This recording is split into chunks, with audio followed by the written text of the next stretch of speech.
first one, papasok yung role ng media natin by spreading awareness sa mga tao natin na yung mga ways on how you can prevent diseases such as pertussis.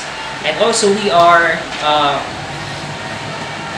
giving them warnings na if they suspect some people with pertussis, i-consult agad sa mga hospitals. Dalhin agad sa hospitals. Tapos, if they think they have pertussis, mag-consult agad sa mga doctors. Huwag mag-self-medicate.